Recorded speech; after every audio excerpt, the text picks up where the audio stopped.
खान पान आदि की पाओ, दूसरों को पवा दो थोड़ा मात्रा में आप लो। इससे क्या होगा, आप इंद्रिय विजयी हो जाएंगे।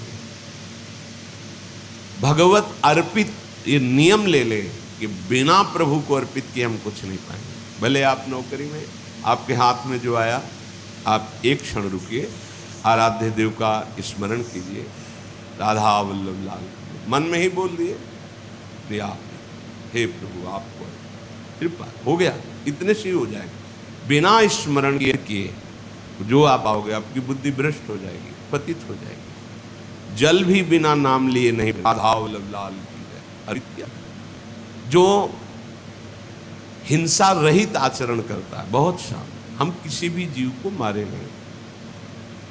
देखो हमारा अधिकार है, जैसे इस सृष्टि में रहने का, ऐसे हर जीव की रचना भगवान ने की, उसका रहने का अधिकार है। जब तक प्रारब्ध कर्म आपको दंड नहीं देता, कोई जीव को हानि नहीं पहुंचा। अंत है, अगर शरीर का कोई एक अंग पूरे शरीर की हानि पहुंचा रहा हो तो उसे कटवा देना चाहिए।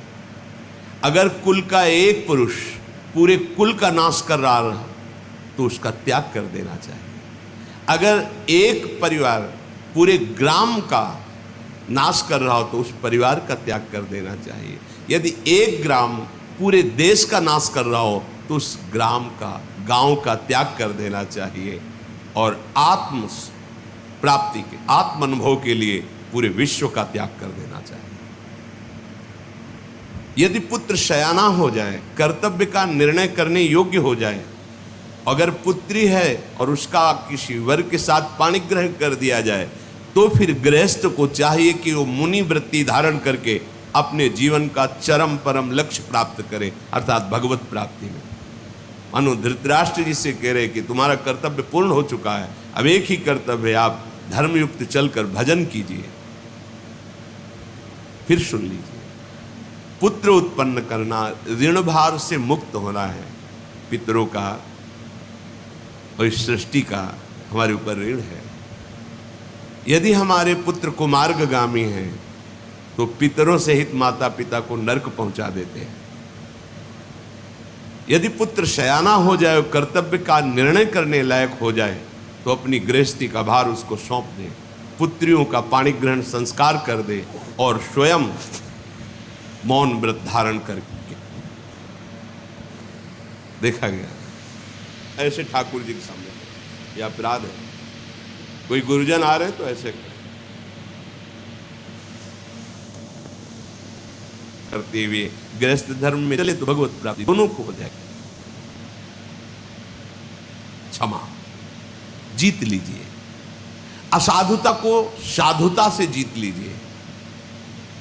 अपने अंदर की असाधुता को भी साधु के जो लक्षण है उनसे, और सामने जो साधुता कर रहा है अपनी साधुता से उसको जीत लीजिए। सामने क्रोध कर रहा है, क्षमा से जीत लीजिए। जो झूठ है उसको सत्य से जीत लीजिए। जो अपने गुरुजनों को नित्य प्रणाम करता है, अभिवादनशीलस्य नित्यम वृद्धोपसेविनः चत्वारि संप्रवर्धन्ते कीर्तिरायुर यशो बलम। जो नित्य अपने गुरुजनों को प्रणाम करता है, वृद्ध पुरुषों की सेवा करता है, उसकी कीर्ति, आयु, यश, बल ये चारों बढ़ते रहते हैं। जिसके पास 1000 रुपया है वो भी जीवित है, जिसके पास 100 रुपया है वो भी जीवित है। पर महाराज जो लोभ पे लोभ करता जाता है वो जीते जी मर जाता है। लोभ और तृष्णा खाए जा रही, जल रहा है कामना से, वो जीता हुआ जीवन रहित है, क्योंकि अब धर्म का ज्ञान नहीं, केवल धन पर वृत्ति है। महाराज यत् पृथिव्याम ब्रीहियवम हिरण्यम पशवः स्त्रियः नालमेकस्य तत्सर्वमिति पश्यन्न मुह्यति। अगर जितनी पृथ्वी है, जौ धान्य है, जितनी स्त्रियां हैं, स्वर्ण, पशु, सारे भोग सामग्री एक पुरुष को दे दिए जाए तो भी उसको कभी तृप्ति नहीं हो सकती, क्योंकि मायाकृत है। इसलिए महाराज विचारवान होकर आधा राज्य पांडवों को दे दो और आधे पर आप झूठ बोल करके जो उन्नति करता है ध्यान दीजिए, वो उन्नति उसके पतन का कारण बनेगी। आज भले दिखाई दे रहा है, पर ऐसे गिरोगे संभल नहीं पाओगे। अनृतेच समुत्कर्षो, जो छल कपट झूठ के द्वारा अपनी उन्नति चाहता है, जो गुरुजनों की चुगली करता है, श्रेष्ठ पुरुषों की, अच्छा हमने तो ऐसा ऐसा समझा, हमने तो ऐसा ऐसा दिया, अरे कुछ नहीं ऐसा। पैशुनम माने चुगली करना। गुरोश्चालिक निर्बंध, जो गुरुजनों पर दोष देखता रहता है, दोषारोपण करता रहता है, ये ब्रह्म हत्यारे के समान दुर्गति को प्राप्त होते हैं। जो झूठ से कपट से उन्नति प्राप्त करता है, जो दूसरों की श्रेष्ठ जनों की चुगली करता है, जो गुरुजनों पर दोषारोपण दोष दर्शन करता है, ये तीनों ब्रह्म हत्यारे हैं। तीनों ब्रह्म हत्यारे के समान दुर्गति को प्राप्त होते हैं। ये स्वभाव तो एकदम छोड़ देना चाहिए। जो दूसरों के दोष में अपने को वर्णन करने में उत्साहित होता है। कुछ लोग होते हैं जिनको चार लोग मिल गए दूसरे की निंदा करने में ऐसा लगता है मानो उनको बहुत बड़ा कोई पद मिल रहा हो, ऐसा सुख होता है।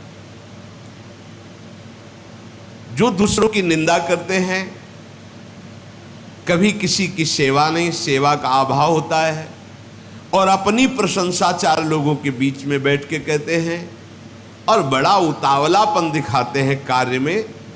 ये अपने सुख, अपने वैभव, अपने आनंद की वृत्ति का नाश करने वाले स्वयं होते हैं। अपनी प्रशंसा और दूसरों की निंदा यह नाश का कारण है। बहुत सावधान रहना चाहिए। अपनी प्रशंसा, आत्म प्रशंसा। असूयैक पदम मृत्यु रतिवाद स्त्रियो वधा, अशुश्रूषा त्वरा श्लाघा विद्याया सत्रवस्त्रया। मानो अपने ऐश्वर्य का वध कर रहा है, अपने आगे सुख का नाश कर रहा है।